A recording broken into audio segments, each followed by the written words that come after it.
여러분, 옆자리에 계신 분들을 바라보면서 부를 때 뭐라고 부르십니까? 외국인들이 우리나라에서 살면서 굉장히 힘들어하는 것이 사람을 부를 때 어떻게 부르야 될지 몰라서 그 호칭 문제 때문에 굉장히 힘들어한다고 합니다. 근데 이 호칭 문제를 생각해 보면 외국 사람들만 힘들어하는 것이 아니라 우리나라 사람들도 굉장히 힘듭니다. 뭐라고 불러야 될지, 어떤 때는 아주머니를 아주머니라고 부르지 못하고 할머니를 할머니라고 부르지 못하는 그런 현실들 속에서 호부호형을 못하는 마치 홍길동과 같이 살아가는 우리들의 모습인 것 같습니다. 예전에 어떤 기사에서 보니까 앞에 유모차를 끌고 가는 아주머니가 계셔서 아주머니 저기 뭐 하나 떨어졌어요 라고 말했더니 내가 어딜 봐서 아주머니 같냐고 버럭 화를 냈다라는 그런 기사도 보았습니다. 분명 손주가 3명이나 되는 60대 되신 할머니가 오셔서 나한테 할머니라고 그랬다고 굉장히 서운하다고 이렇게 말씀하시는 것도 직접 들어보기도 했습니다. 이것처럼 우리가 다른 사람을 부를 때 어떻게 불러야 될지 참 고심이 많이 될 때가 있습니다. 그래서 아예 처음서부터 제가 뭐라고 불러드리면 될까요? 라고 그렇게 호칭을 먼저 정해놓고 대화를 시작하는 경우도 굉장히 많이 있습니다. 이런 일들을 우리가 생각해 보면서 분명 호칭이라는 것은 다른 사람들이 나를 불러주는 그런 말인데 그것과 관계없이 내 자신이 듣고 싶은 호칭이 따로 있구나라는 생각을 하게 됩니다. 여러분은 어떤 호칭으로 불려주시길 원하십니까? 네, 호칭에 대해서 또 한 가지 생각해 볼 수 있는 것들은 우리가 일주일 동안 살아가면서 나 자신이 어떤 호칭으로 불리고 있는지를 생각해 보면 내가 어떤 사람들과 함께 어울려 살고 있는지 좀 생각해 볼 수가 있습니다. 만약에 우리가 일주일 동안 살아가면서 뭐 사장님, 이사님, 뭐 과장님, 부장님 이렇게 계속해서 불린다 한다면 그분은 아마도 워크홀릭일 수 있는 가능성이 높습니다. 왜 그럴까요? 계속해서 일하는 사람들하고 같이 어울려 살기 때문입니다. 또 어떤 분들은 뭐 누구누구 댁, 누구누구 엄마, 누구누구네라고 계속해서 불린다면 이분은 뭐 학부모 모임이라든지 아니면 동네 아주머니들과 이렇게 동네 주민들과 어울려 살고 있다라는 생각을 해볼 수 있게 됩니다. 반면에 일주일 내내 뭐 장로님, 권사님, 집사님 이렇게 불린다고 한다면 그분의 주위에는 늘 신앙생활을 하는 사람들 또 교회에 관련된 사람들이 함께 있다라고 생각해 볼 수 있겠죠. 오늘 오후 예배 나오시는 우리 성도님들은 어떤 호칭으로 많이 불리고 계십니까? 교회에서 부르는 대부분의 호칭은 직분을 가지고 부르게 됩니다. 그렇죠? 그래서 권사님, 집사님, 장로님, 또 목사님 이렇게 직분을 가지고 이렇게 부르는 경우가 많이 있는데 교회에 있는 모든 사람들은 직분을 가지기 이전에 우리는 성도라는 신분을 가지고 있습니다. 성도라는 것을 한자로 풀어보면 거룩할 성자에다가 무리도자를 써서 거룩한 무리들이라고 말하고 있지 않습니까? 그런데 이것 말고도 성도라는 말을 여러 가지로 정의할 수도 있을 것 같습니다. 특별히 또 오늘 본문에서는 성도를 뭐라고 말하고 있는가 한다면 세상에서 단 하나의 소망을 품고 그 소망을 따라가는 사람들이라고 말할 수 있을 것 같습니다. 세상에는 정말 우리의 마음을 뺏으려고 온갖 것들이 널려 있습니다. 그런데 우리의 마음을 다 빼앗겨도 과연 성도라 하면 꼭 뺏기지 말아야 될 것이 있습니다. 다른 모든 것들을 잃어버린다 할지라도 성도라 한다면 꼭 지켜야 되는 것이 있다라는 것입니다. 바로 그것을 사도 바울은 오늘 본문 20절 말씀에서 이렇게 얘기하고 있습니다. 우리가 한 목소리로 한번 읽어보도록 하겠습니다. 나의 간절한 기대와 소망을 따라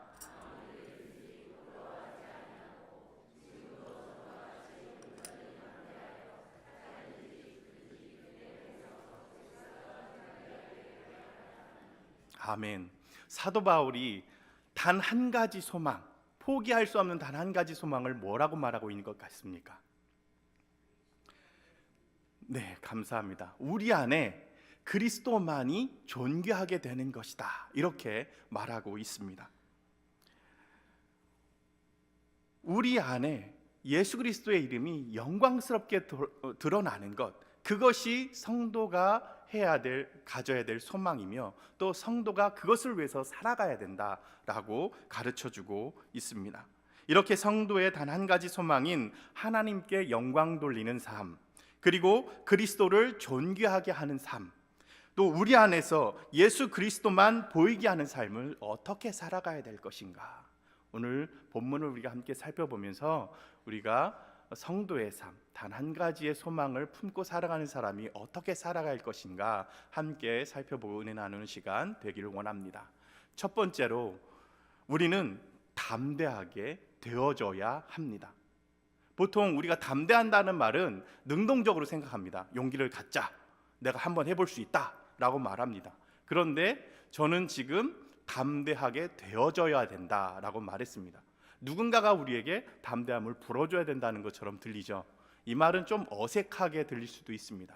그러나 이 어색한 말 가운데는 참 귀한 고백이 들어있음을 저는 묵상을 통해 좀 생각하게 되었습니다. 20절 말씀을 다시 한번 보도록 하겠습니다. 나의 간절한 기대와 소망을 따라 아무 일에든지 부끄러워하지 아니하고 지금도 전과 같이 온전히 담대하여 라고 말하고 있죠. 여기서 본문에서 말하는 담대하여라는 헬라어 단어는 팔레시아라는 단어를 사용하고 있습니다. 이 팔레시아라는 단어의 말 속에서는 어떤 의미가 있냐면 여러 가지 의미가 있지만 이 담대한다라는 말을 얼굴을 바꾸지 않는 것이라는 의미로 사용하고 있습니다. 얼굴을 바꾸지 않는다라는 것은 상황에 따라서 입장을 바꾸지 않는다라는 의미겠지요. 현재 지금 사도 바울이 어떤 상황이냐면 빌립보서를 쓸 때는 지금 로마의 감옥에 갇혀 있는 상황입니다. 특별히 일생 동안 복음을 전하면서 복음을 위해 살다가 지금 로마의 황제에게 재판을 받고자 로마의 감옥에 압송돼서 지금 갇혀 있는 상황 속에 있었습니다. 결국 그들은 사도 바울은 자유를 얻고 싶으면 예수 그리스도를 부인하면 되는 것입니다. 유대인들이 원했듯이 예수가 메시아라는 것을 포기하면 됩니다. 그러면 목숨을 얻을 수 있는 상황입니다. 그러나 일평생 사도 바울이 해온 것은 복음을 전하고 왔었고 예수가 그리스도임을 밝히 전하고 있었던 것이 그 일생의 사역이었습니다.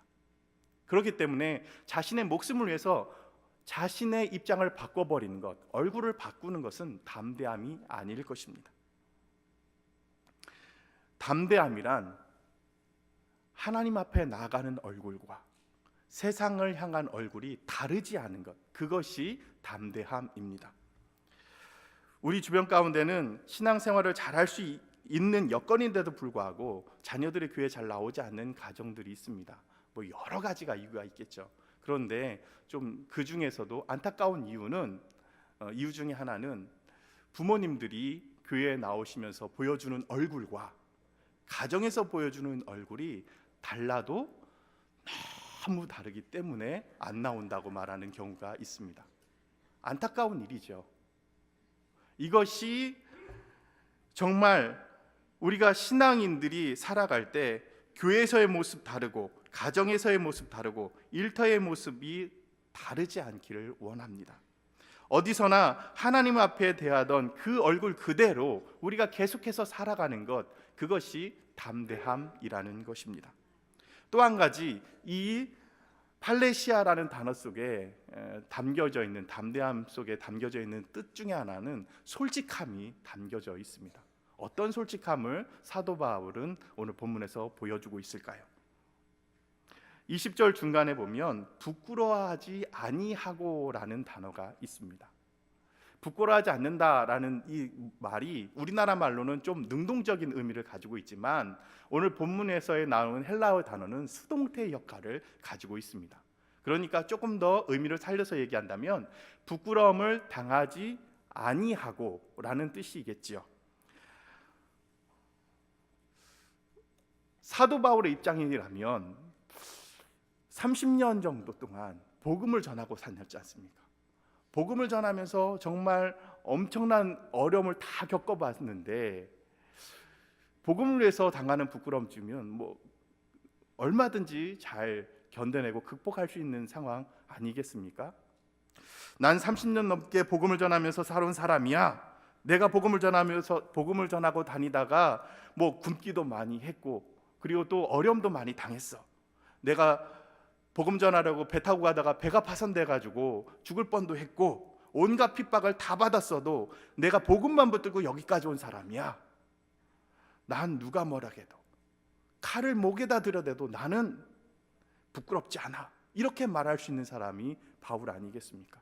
복음을 위해서 산전수전을 다 겪었던 사람이 사도 바울인데, 그런 사도 바울이 오늘 본문에서 이렇게 고백을 합니다. 좀 더 쉽게 세 번역으로 제가 읽어드릴게요. 20절 말씀입니다. 나의 간절한 기대와 희망은 내가 아무 일에도 부끄러움을 당하지 않는 것이다 라는 말입니다. 조금 더 리얼하게 좀 직설적으로 말씀을 드리자면, 제발 부끄러움 좀 안 당했으면 좋겠어. 그게 내 소망이야. 이렇게 말하는 거예요. 너무나도 연약한 모습 아니겠습니까? 이것이 30년 동안 복음을 위해서 달려온 사도의 모습일까요?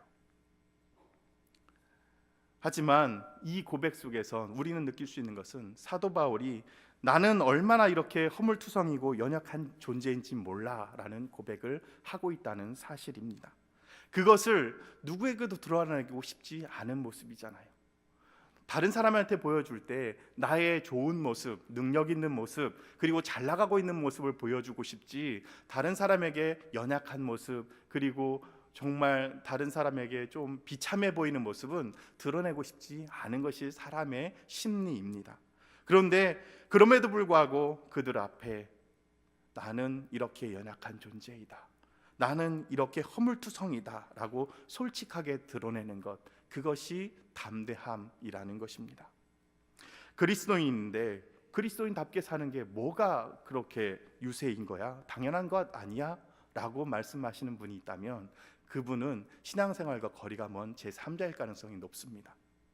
그리스도인으로서 그리스도인답게 살아가려고 조금이라도 노력해 본 사람이라면 이것이 결단코 쉽지 않은 일이라는 것을 너무나도 잘 알게 됩니다.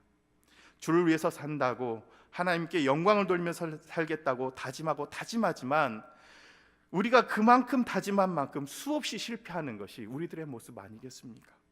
좌절하고 넘어졌기 때문에 자신의 연약함을 인정하고 정말 간절한 소망을 담아서 나는 더 이상 부끄러움을 안 당했으면 좋겠어 라고 고백하는 바울의 모습을 우리가 보면서 우리는 또한 이런 것을 생각해 봅니다. 우리의 힘으로는 안 되는구나.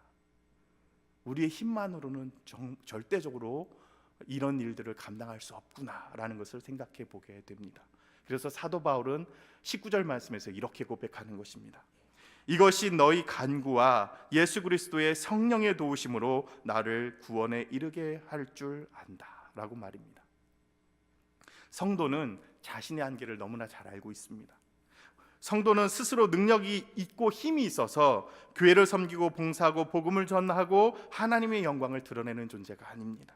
비록 약하고 부족한데도 성령님의 도우심으로, 그리고 교회의 여러 지체들의 기도와 헌신으로 말미암아 넘어져도 일어서고, 그리고 걷지 못하면 기어서라도 끝까지 이 단 하나의 소망을 품고 가는 사람들이 바로 성도라는 것입니다. 새해에는 정말 우리도 예수 그리스도를 존귀하게 하는 단 하나의 소망을 따라서 담대해지는 성도님들 되시길 간절히 부탁드립니다. 또 두 번째로, 우리는 예수님 때문에 살아가야 합니다. 금술 좋은 어르신들이, 이렇게 오랫동안 사신 어르신들이 이렇게 농담식으로 하시는 말씀들이 있습니다. 우리가 사랑으로 사는 줄 알아? 정 때문에 사는 거야. 이렇게 말씀하시잖아요. 정이란 게 참 무섭습니다. 미운 정, 고운 정 다 들고 끝까지 살아가시잖아요. 근데 이 정 안에는 사랑을 빼놓고는 얘기할 수가 없는 것이잖아요. 그만큼 소중하고 또 귀한 것입니다. 그리고 힘이 있는 것입니다. 근데 저는 이런 말씀 중에서도 무엇 때문에라는 것이, 이런 표현이 굉장히 힘 있게 느껴지게 됩니다. 사도 바울은 그리스도를 존귀하게 드러내는 이 한 가지 소망을 따라 어떻게 살아왔습니까? 살아도 예수님 때문에 사는 것이었고요. 죽어도 예수님 때문에 죽는다는 생각으로 지금껏 살아왔습니다. 이렇게 무엇을 해도 예수님 때문이라면 어떤 일이 일어나겠습니까? 예수님을 조금이라도 예수님께서 보여주던 삶을 담아낼 수 있는 일들이 일어나게 되는 것입니다. 우리가 예전에 많이 불렀던 복음성가 중에 예수님 때문에라는 찬양이 있습니다. 잘 아시죠? 예수님 때문에 형제를 사랑합니다. 예수님 때문에 자매를 사랑합니다. 이렇게 말하죠. 우리 힘으로는 사랑할 수 없지만 누구 때문에 사랑할 수 있다라고 말하는 겁니까? 예수님 때문에라는 것입니다. 정말 왼수 같은 그 사람이라도 예수님 때문에 내가 사랑합니다 한마디라도 말할 수 있다라는 것이죠. 여러분, 사도 바울은 예수가 그리스도라는 사실을 전하고 다닌다는 이유로 자신의 같은 동족이었던 유대인에게 엄청난 핍박을 받았습니다. 때로는 돌을 던져서 돌에 맞아서 죽을 뻔했고, 또 때로는 거짓으로 고소를 해서 또 재판장에 끌려가서 모진 매를 맞고 감옥에 갇히기를 수차례나 당했습니다. 이 정도 상황이라면 정말 증오해도 시원치 않을 만한 상황이었을 것입니다. 그런데도 사도 바울은 예수님 때문에 계속해서 그들에게 복음을 전합니다. 사도 바울은 이방인을 위한 사도로 부르심을 받았다라고 스스로 고백했습니다. 그런데 그가 전도했던 모습을 살펴보면 어느 도시를 가나 제일 먼저 찾은 곳이 있습니다. 어디입니까? 유대인의 회당이었습니다. 제일 먼저 복음을 전한 사람들은요, 이방인들이 아니라 자신의 민족들에게 가장 먼저 복음을 전했음을 우리들이 알 수 있습니다. 무엇 때문입니까? 이것은 주님께서 세상에 있는 자기 사람들을 사랑하시되 끝까지 사랑하셨던 그 모습을 담아냈던 것입니다. 그리고 한 걸음 더 나아가 보면 21절처럼 고백하고 있습니다. 이는 내게 사는 것이 그리스도니 죽는 것도 유익함이라. 여러분, 이것이 때문에가 가진 힘인 것 같습니다. 하나님의 뜻을 이루시기 위해서 십자가를 지신 예수님처럼 사도 바울도 예수 그리스도를 드러내기 위해서라면 혹 내가 죽는다고 할지라도 그것은 유익한 일이다라고 고백할 정도로 예수님을 담아내게 되었다라는 것입니다. 사랑하는 성도 여러분, 우리들은 얼마큼이나 예수님을 담아낼 수 있겠습니까? 우리는 얼마큼이나 예수님 때문에 살아가고 계십니까? 우리들이 하는 말 중에 부부는 서로 닮는다고 그러죠. 오랫동안 살아가다 보면 뭐 먹는 음식도 닮아가고 말투도 닮아가고 표정도 닮아가고 많은 부분에서 서로 닮아갑니다. 우리가 오랫동안 신앙생활을 했다면, 우리가 오랜 동안 예수님을 사랑하고 왔다면 조금이나마 우리가 예수님의 모습과 닮아가야 되지 않겠습니까? 근데 이렇게 부부가 오랫동안 살면 서로 닮아간다고 하지만 간혹 가다가 닮아가지 못하는 부부도 있습니다. 어떤 부부냐면 기러기 가족과 같은 분들은 닮아가기 참 어렵겠지요. 오랫동안 멀리 떨어져서 아이들 이제 공부시킨다고 외국에서 살다가 이제 한국에 들어오신 집사님이 있습니다. 이제 오랜만에 남편을 만났는데 그렇게 대면할 수가 없더라는 거예요. 분명히 부부인데 같은 방에 같은 공간에 있는 것도 어색하고 한 방 쓴다는 자체가 너무 이상하더라는 것입니다. 혹 우리가 이렇게 주일마다 주님 앞에 나오면서 예배 드리면서 혹 주님을 대할 때 이렇게 대면하지는 않습니까? 우리는 연약합니다. 자주 넘어질 수도 있습니다. 매번 실패할 수도 있습니다. 하지만 주님을 한 가지 유일한 소망으로 삼고 또 그래, 예수님 때문에 한 번만 더 해보자, 예수님 때문에 한 번만 더 일어서 보자, 이렇게 다시금 시작하는 한 해가 되길 간절히 부탁드립니다. 예수님만을 붙들고 살아가다 보면 우리 안에 주님께서 보여주신 그 삶을 조금이라도 담아내게 되는 기회가 우리에게 주어지지 않겠습니까? 이렇게 예수님 때문에 살아가는 성도가 되길 원합니다. 사도 바울은요, 늘 예수님이 조금이라도 드러낸다면 그것 때문에 기뻐했던 사람입니다. 오늘 본문 18절 말씀을 우리가 함께 보도록 하겠습니다. 그러면 무엇이냐? 거칠에는 하나 참으로 하나 무슨 방도로 하든지 전파되는 것은 그리스도이니 이로써 나는 기뻐하고 또한 기뻐하리라. 이렇게 말합니다. 그리스도만 전파되면 무슨 일이든지 다 좋다라고 말합니다. 혹 이 말씀을 듣고 오해하실 수도 있습니다. 우리가 복음을 전파할 때 진심을 다하지 않아도 그냥 대충 불순한 마음을 품어도 예수만 전하면 되는 것 아니냐 이렇게 생각할 수도 있는데 그것은 오해입니다. 왜 사도 바울이 이렇게 말했을까요? 빌립보에는 예수를 아는 사람이 단 한 사람도 없었습니다. 유대인도 심지어는 유대인의 회당도 없어서 성경을 아는 사람도 그리 많지 않았습니다. 그러니 그곳에서 어떤 방도라든지 예수의 예자도 모르는 사람들이 예수라는 이름을 들었으니 그것으로 기분 좋다, 그것으로 기뻐한다라고 말하는 것입니다.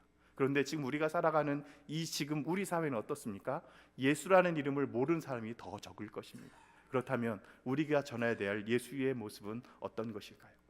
예수가 그리스도라는 것을 잘 전해야 합니다. 온전히 전해야 합니다. 또 우리가 그리스도인답게 온전히 살아가야 하는 것입니다. 하지만 이것이 결단코 쉽지 않겠죠. 오늘 본문에서 보여주는 사도 바울의 모습은 우리에게 성도로서 완벽하게 살아가야 된다라는 것을 보여주는 것이 아닙니다. 비록 연약해도 성도로서 살아갈 수 있다. 우리가 흠이 많아도 우리가 부족해도 성도로서 살아갈 수 있다라는 모습을 우리에게 보여주는 것입니다. 비록 실패투성이인 우리들이지만 작심삼일이라도 예수님을 향한 단 하나의 소망을 품고 끝까지 주님만을 따라가는 담대한 성도님 되시길 간절히 부탁드립니다. 기도하겠습니다. 우리를 사랑하시는 주님, 우리에게 담대함을 허락하여 주시옵소서. 하나님 앞에서는 또 가정 앞에서 일터 앞에서 서로 각기 다른 얼굴로 살아가지 않게 하여 주시고 하나님 앞에 나왔던 그 진실된 얼굴로 살아갈 수 있는 용기를 허락하여 주시옵소서. 연약한 우리를 지켜주시고 이끌어 주셔서 오직 주님 한 분만을 존귀하게 드러나겠다는 단 한 가지 소망을 품고 따라가는 성도가 되게 하여 주시옵소서. 비록 우리는 허물 많고 실패투성이입니다. 우리의 힘으로는 할 수 없습니다. 그래서 오직 성령님의 인도하심을 구합니다. 성령님이여 우리의 삶을 이끌어 주시옵소서. 주님께서 이끌어 주시는 대로 우리의 삶의 걸음을 한 발 한 발 내디딜 수 있는 성도가 되게 하여 주시옵소서. 예수님의 귀하신 이름으로 기도드리옵나이다. 아멘.